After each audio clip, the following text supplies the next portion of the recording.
বোলপুরে ভাষা আন্দোলনে পদযাত্রায় মমতা বন্দ্যোপাধ্যায়। আজ বোলপুরের গীতাঞ্জলি অডিটোরিয়ামে প্রশাসনিক বৈঠক শেষ করে ভাষা আন্দোলনের পদযাত্রা শুরু করেন বোলপুর টুরিস্ট লজ মোড় হইতে জামমুনি বাসস্ট্যান্ড পর্যন্ত।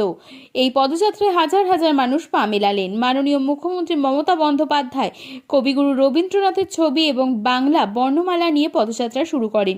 এই পদযাত্রায় নগর উন্নয়ন মন্ত্রী ফিরহাদ হাকিম, আইন মন্ত্রী মলয় ঘটক, রাজ্যের আরেক মন্ত্রী চন্দ্রনাথ সিনহা, বোলপুরের সাংসদ অসিত মালো, বীরভূমের সাংসদ শতাব্দী রায়, বীরভূম জেলার সভাধিপতি কাজল শেখ সহ অন্যান্য নেতৃবৃন্দরাও উপস্থিত ছিলেন।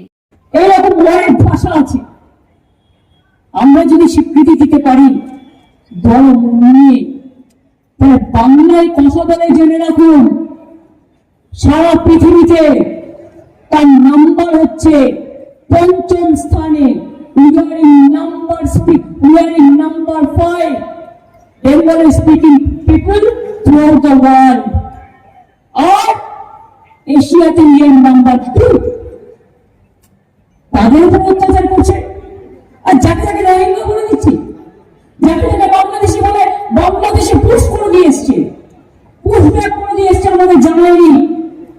তাদের কাছে রেশন কার্ড আছে, তাদের কাছে আইডি কার্ড আছে, তাদের কাছে জমির দলিল আছে, তাদের কাছে আধার কার্ড আছে, তাদের কাছে প্যান কার্ড আছে। সব থাকা সত্ত্বেও কেন কেন অত্যাচার? মনে রাখবেন, এটা বাংলা। যারা দেশ স্বাধীন করতে পারে, সংস্কার করতে পারে, বিদ্যাসাগরের জন্ম দেয়, বাল্য বিবাহ রোধ করে দেয়, বিধবা বিবাহ চালু করে দেয়, সতীদাহ প্রথা সংস্কার করে। আর বাবা সাহেব আম্বেদকর, যিনি সংবিধান প্রণয়ন কমিটির চেয়ারম্যান ছিলেন, কোথা থেকে প্রথম মন্ত্রী হয়েছিলেন? বাংলার বিধানসভা থেকে। এই ইতিহাসকে ভুলে যাবেন না, বাংলার বিধানটা ভুলে যাবেন না। চায়ের পর চর্চা আর মনটা বাদ। যখন আবুধাবি যাত্রা যান, শেখকে গলায় জড়িয়ে ধরে, তখন দেখেন ও হিন্দু না মুসলমান।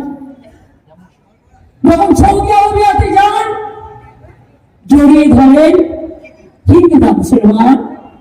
কদিন আগে গেছিলেন মলদ্বীপে, জড়িয়ে ধরে ৫,০০০ কোটি টাকা দিয়ে এলেন, আমাদের ১০০ দিনের কাজের টাকা নাই।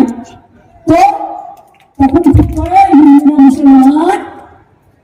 কেন আজকে দলিতদের উপর অত্যাচার হবে সারা ভারতবর্ষে? আসাম গভর্নমেন্ট বুঝুন, তার এখতিয়ার লঙ্ঘন করে চিঠি দিচ্ছে রাজবংশী ভাই বোনদের ফরেন ট্রিব্যুনাল দিয়ে।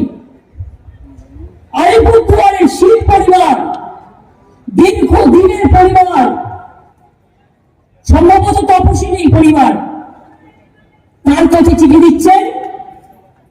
মতুয়া যারা তপশিলি সম্প্রদায়ভুক্ত